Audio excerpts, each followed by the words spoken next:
Welcome back. Time now for a full look at weather with our chief meteorologist, Dan Cianca. Dan, happy Friday to you. Weekend right around the corner, and I'm sure a lot of people have plans to get outdoors. I appreciate that. Happy Friday, even though it's not mine, but many of you, I'm sure, already starting your weekend out there. And I hope that it's the most wonderful one you ever have in your entire life and that you're safe and happy. And that's it. Yeah, that's it. That's all tonight. So is this sports? Okay, now we got to do the weather graphics. Okay, here's a live look for Domenico's on the wharf. Sky's clear at the moment. I do expect the low clouds to return overnight. The reason is we've had a couple things going on, right? We have the ridge moved in, and it warmed us up here over the last couple days. Today, peak temperatures. Tomorrow, we start to slide back downward. Ridge is still sitting out here, and it's pretty much going to stay centered there tomorrow, but weak troughing offshore, and there's several different features that are going to cause that, and we'll switch to the other map and you can kind of see them better. So there's a deep trough of low pressure off to the northwest, and then there's a short wave moving around it, which is right here. And on top of that, there's a weak upper level low sitting right offshore. So all of these features are working against this area of high pressure. They're working against it. They're eating into it a little bit. Notably, this weak little low, which is going to pass basically over us overnight. So as it does so, it'll help deepen our marine layer. Right now, I haven't seen any deepening of it. The Fort Ord Profiler, which is basically a weather device somewhere on the grounds of Fort Ord that shoots a laser into the sky. It's invisible, you don't see it, but basically what it does is it collects the energy from the laser that reflects off different particles in the atmosphere, usually water, etc. And anything that returns to that profiler can tell you what the temperature of the air is above it, the wind speed, all. It tells you all sorts of cool stuff, right? But it also can show you where the temperature inversion is. So we look at this chart every day to tell you how deep the marine layer is. Right now, it's just a little bit shy of 1,000 feet. It hasn't started deepening yet, but it may here within the next couple hours as this little upper level low moves past it. It'll be reinforced by the short wave moving around the upper level low well off to the northwest throughout the weekend. So ultimately, we will have a deeper marine layer this weekend, which will mean cooler air can rush farther into the valleys.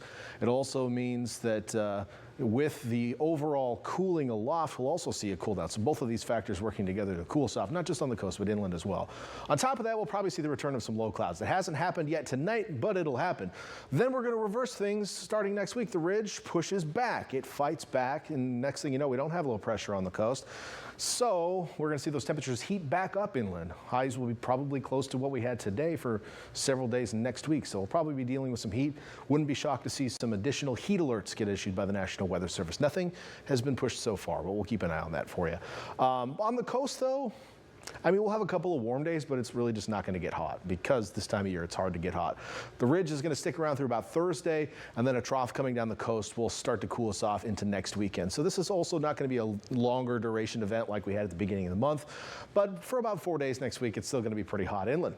Overnight tonight into tomorrow morning, low clouds eventually return with some patchy fog possible. Can't even rule out a little bit of drizzle on the south and east sides of the bay by the time we wake up tomorrow morning. It'll take some time for that to develop. Usually that happens as the marine layer is deepening, and right now it's not happening. So watch out for a couple wet spots tomorrow morning.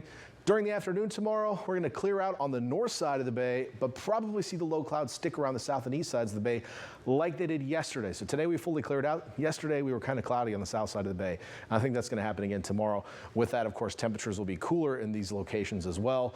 And of course, across the board with the low pressure aloft, we're going to be cooling down. So highs back into the 80s across the Santa Cruz Mountains, 70s down on the coast. We were in the 80s today in Santa Cruz, so you're going to be about 4 or 5 degrees cooler.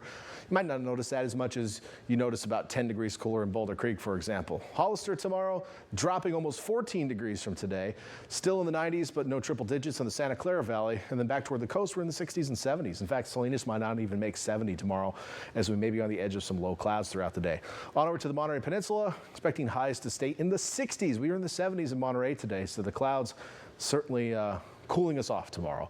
And then down south near the coast, we're in the 70s and 80s. Farther down, still some triple digits, but you know, we're dropping 6 degrees in Bradley from that 106 to 100 tomorrow. Looking at the 7-day forecast, temperatures on the coast staying seasonable through the weekend and into early next week, and then we'll have a little bit of a warmer spell Tuesday to Wednesday, and we'll probably cool back off Thursday to Friday. So not a lot of variation on the coast.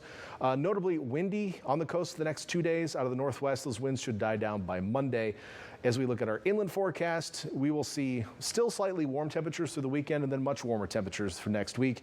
One other thing of note inland, outside of the wind in the valleys every day, is that we will have some monsoon moisture coming through midweek next week. We're watching that. Right now I'm not seeing any precipitation or lightning danger, but things could evolve, so we'll keep an eye on it for you.